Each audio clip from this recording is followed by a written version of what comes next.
everybody, how you doing? Sean Lutz coming to you from my home studio here in Dallas, Texas. Today is December 18th, 2025. This is going to be episode number 30 of Cedar Light Sports, Detroit Red Wings NHL update. Let's just jump into it, folks. It's what we do around here. Last night we had Utah roll into the Little Caesars Arena, square off against the Detroit Red Wings, fresh off the come from behind victory the previous night. But nonetheless, let's jump right into the action.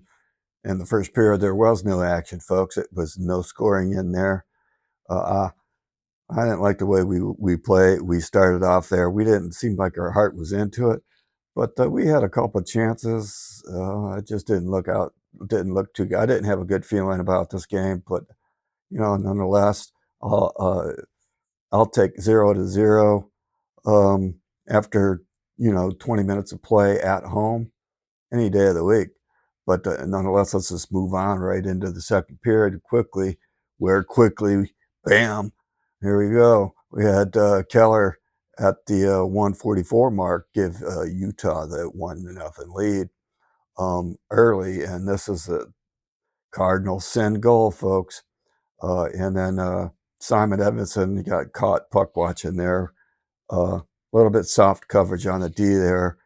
I don't like to see that, but nonetheless, kind of quieted the crowd there because you're coming back to your seat with your nachos and your beer, and you sit down and bam, you get ready to get excited for the second period, and then not even 2 minutes in you're already down. But nonetheless, let's move on. Played back and forth. We had a couple power plays. But at the 14-17 mark, we had McBain come in, and this time it was Ben Sherratt falling asleep puck watching there, soft as you know what coverage at the 14-17 mark, giving Utah the 2-0 lead.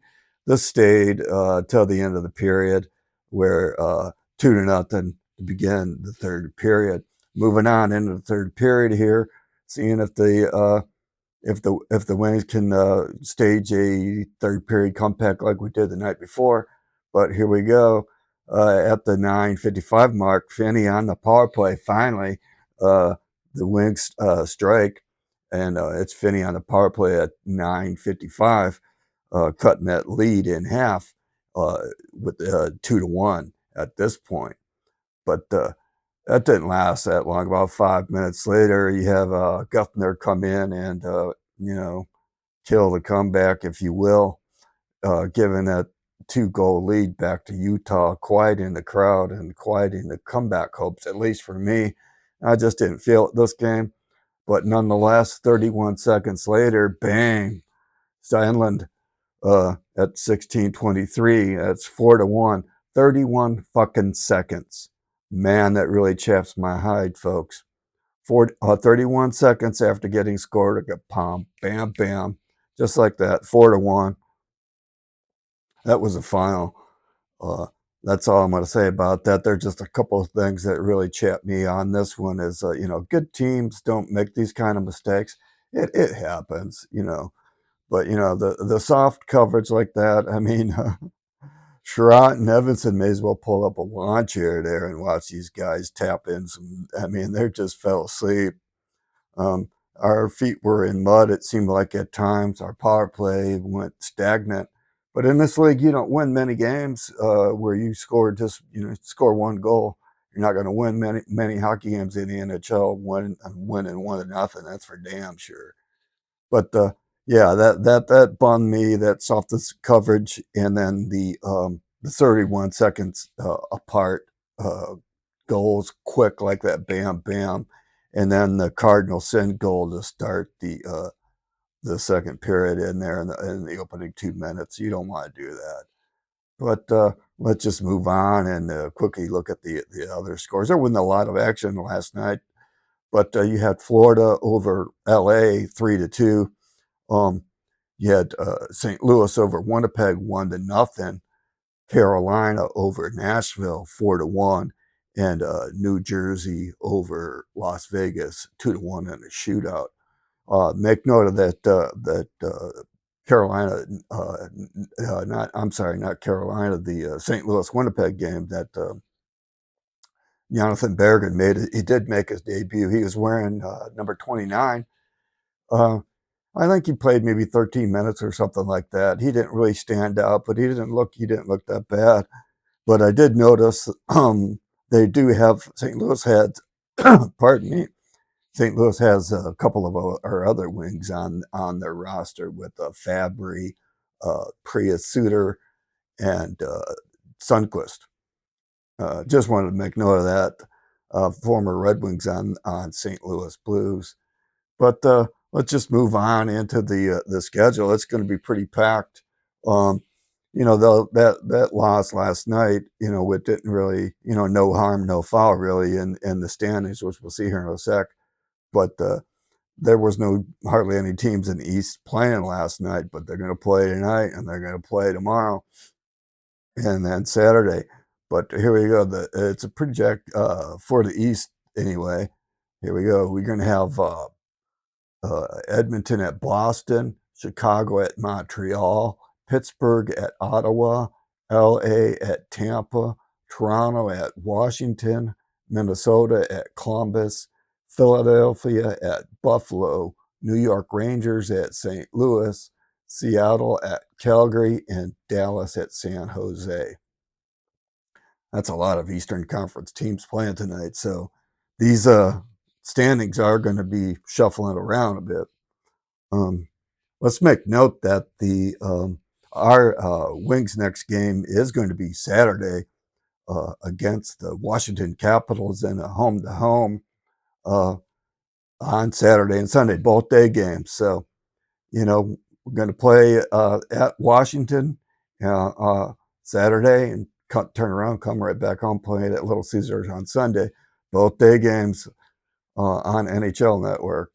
I don't like day hockey unless it's the Olympics or World Juniors or that type of play. But nonetheless, hockey's a prime time sport for me anyway. But let's just move on and look at the standings and the major importance is keep note of the home and home with Washington this weekend.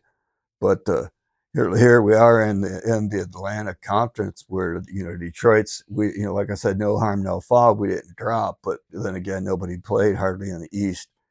But we're still in first, so not that big of a deal. And then moving on and looking into the Eastern Conference, we're still sitting there, not too bad. We're in third, but we want to. We want to continue to get points and stay up there. We don't want to get too far away from the top there. 46 points there with Carolina. They're being the studs of the East right now. But anyway, moving on and looking into the wild card, you can see there we're still in first place there, and these are, like I've always say, these are the top three that you want. You don't want to be into the at the end of the season fighting for a wild card slot. But make note of when you're looking down there into the first wild card slot, you got Washington there. There's a 1 point differential between us. They do play tonight, so they might have another couple points before we face them off, but we also have a game. They have game in hand on us, but that's who we face off. So that's going to be a huge, huge home and home this weekend. They're only 1 point apart of us, and then there's not a lot of points in separation. So this is all going to change by the time we play Saturday, because all the games tomorrow and then Saturday. After us, it's going to probably change before we play again on Sunday. But that's just the way it is in the parity-ridden NHL. But anyway, I just want to say thanks everybody for watching. Uh, Thanks for tuning in. Be kind, be nice to each other. Remember to see the light, and I'll catch you on the next one.